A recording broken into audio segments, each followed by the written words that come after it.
अस्सलाम वालेकुम friends, welcome to ABC academy online learning. आज हम 10th English medium SS social science में चैप्टर नंबर 1 के बारे में डिस्कस करने वाले हैं। उसमें कुछ मोस्ट आईएमपी क्वेश्चंस और टॉपिक्स के विषय में अपने यहाँ पे बात करेंगे। तो चलिए स्टार्ट करते हैं। सबसे पहला जो हमारा क्वेश्चन है वो है give information about the Indian culture, right short note on heritage of India. मतलब हमको यहाँ पे बताना है, इंडियन कल्चर के बारे में इंफॉर्मेशन देनी है और जितने भी हेरिटेज ऑफ इंडिया हैं उसके बारे में हमको यहाँ पे डिस्कस करना है। तो सबसे पहले मैं आपको ये बता दूं कि इंडियन कल्चर होता क्या है। तो इंडियन कल्चर बेसिकली वो कल्चर है जो हमारे डिसेंट, मतलब हमारे जो पूर्वज थे, दादा परदादा या तो फिर उनके भी दादा परदादा, तो वहाँ से जो भी चलती आ रही है, मतलब जो भी चीज़ें वो लोग क्या यूज़ करते थे, कैसे अपनी लाइफ जीते थे, वो सारी पूरी रूटीन, उसको ही हम एक तरीके से कल्चर बोलते हैं। तो हमारा जो इंडियन कल्चर है, हमको पता है बहुत ही 100 साल पुराना हमारा जो कल्चर है वो कई 100 साल से चलता हुआ आ रहा है। तो वहाँ पे हमारे जो इंडिया के जो लोग थे, डिसेंट थे, हमारे जो पूर्वज थे, वो बेसिकली किस चीज़ों का यूज़ करते थे, कैसा था हमारा कल्चर, कैसे लोग थे, कैसे रहते थे, उसके बारे में हमको बेसिकली। तो India is a land of an ancient culture.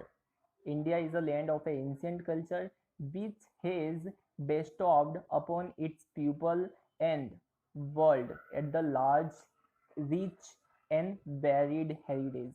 India एक ऐसी ज़मीन है, एक ऐसा लैंड है जिसपे एंशियंट कल्चर, मतलब बहुत ही ज़्यादा पुरानी जो कल्चर है, जो सभ्यता है, वो यहाँ पे रहती है। वहाँ के लोगों, यानी यहाँ के जो लोग हैं उनके द्वारा, और ये पूरे वर्ल्ड में एक तरीके से बहुत ही ज़्यादा लार्ज, यानी बहुत ही ज़्यादा रिच और बहुत ही ज़्यादा वेराइटीज़ वाली हेरिटेज है, बहुत पुरानी हेरिटेज है। India has a India has a pacifist, peace-loving, and a accommodative culture which has been enriched by the people from the different part of the world who come, settle down, and migrate with the original inhabitant. Thus, India has a composite culture with many species. अब यहाँ पे क्या बोला है उसने कि India जो है वो बहुत ही ज़्यादा पैसिफिस्ट, मतलब बहुत ही ज़्यादा पीस लव, यानी कि एकदम शांति से, एकदम सुकून के साथ जीने वाले यहाँ पे जो लोग हैं वो एकदम शांति से सुकून के साथ रहते हैं। अकोमोडेटिव कल्चर है, मतलब एक तरीके से लोग आपस में मिलजुल कर रहते हैं। इनरिच्ड, बहुत ही ज़्यादा रिच्ड एक तरीके से उनका कल्चर है। पीपल डिफरेंट पार्ट, यानी कि यहाँ के जो लोग थे वो दुनिया के अलग अलग कोनों से आए हुए थे। जैसे कि हमको पता है जो यहाँ के जितने भी लोग हैं, चाहे वो ऑस्ट्रॉइड हो या तो फिर आर्य हो, ये सारे जितने भी पहले के ज़माने की जो कल्चर्स थी इंडिया में, ये बेसिकली इंडिया की नहीं है, ये अलग अलग वर्ल्ड के अलग अलग प्लेस से, अलग अलग जगह से, वहाँ से ये इंडिया में आए हैं। तो वहाँ से वो इंडिया में आए, उसके बाद यहाँ पे वो सेटल हो गए और इसके बाद वहीं पे वो बस गए, इंडिया में ही वो बस गए। तो इसके लिए ये जो हमारा इंडिया का जो कल्चर है वो बहुत, यानी बहुत सारे कल्चर से मिलके बना है, बहुत सारे सभ्यता से मिलके बना है, जिसके अंदर sat, chit and anand have been experienced from the Indian culture. अब यहाँ पे सत मतलब सत्य, मतलब सच, ट्रुथ। चित का मतलब होता है, चित मतलब है नॉलेज, और आनंद, आनंद का मतलब होता है हैप्पीनेस।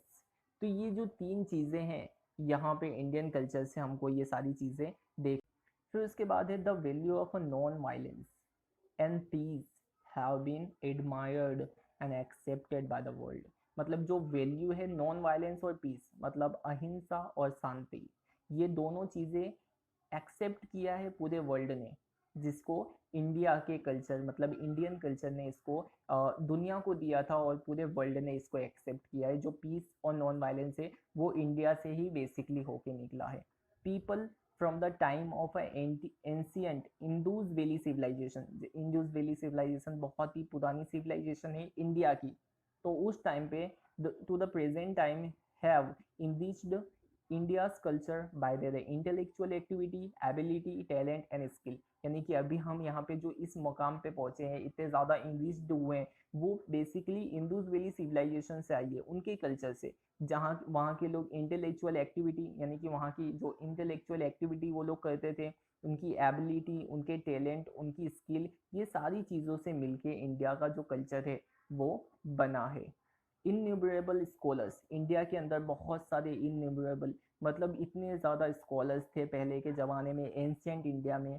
फिलोसोफर्स थे, आर्टिस्ट थे, फिर उसके बाद artisans थे, sages, saints, scientists, and the people in a public life had contribute to the development of India's culture। यानी कि ये सारे लोगों ने, जितने भी स्कॉलर्स थे, फिलोसोफर्स थे, आर्टिस्ट थे, सेजिस, सेंट, साइंटिस्ट, और जो कॉमन लोग थे, कॉमन पब्लिक थी, वो सारे लोगों ने इंडिया का जो डेवलपमेंट था, इंडिया के कल्चर का, ये सभी लोगों ने इसमें कंट्रीब्यूट किया है।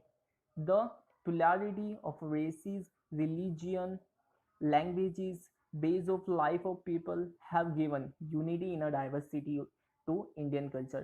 बहुत ही ज़्यादा एक तरीके से ये बहुत ही ज़्यादा हमारे लिए बहुत ही ज़्यादा अच्छी बात है कि हमारे इंडिया के अंदर, जैसे कि हमको पता है, इंडिया के अंदर बहुत सारे अलग अलग मजहब, अलग अलग रिलीजियन, अलग अलग धर्म के लोग रहते हैं, बहुत सारे।